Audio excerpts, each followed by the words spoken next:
Being good at politics really matters. Our modern day politicians are rubbish at politics. And that's the one thing they're elected to tackle. And when you have talentless politicians, populists rule the day. Nigel Farage is a very good communicator, far better than anyone that Labour have.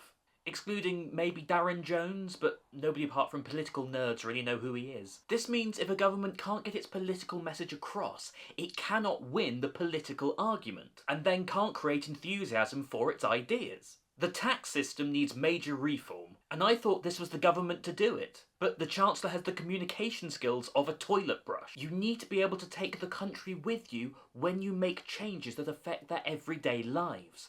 That's why everyone's so angry. Really what we should be doing is raising income tax by 1% at the next budget. That would solve all the fiscal problems that the Chancellor is having right now, and then promise to lower it when interest rates fall. But she can't, because she promised not to.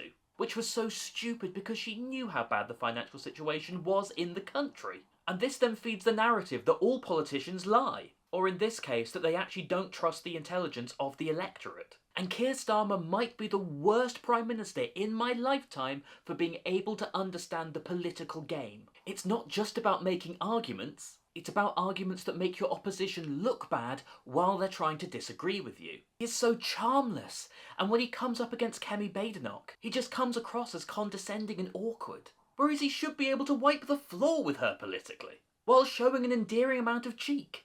He was a lawyer, for God's sake. Arguing should be second nature to him.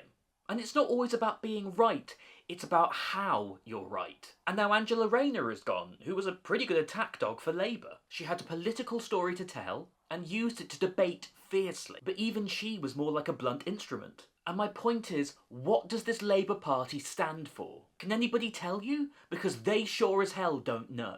And the reason the country seems so directionless, just going from one crisis to another, is because it is. It's because the party in charge has no idea what they're doing. They are governing for the sake of it, because that's what you do. You win an election, you beat the opposition. And this is where politics has shifted. The brightest minds used to want to govern the country.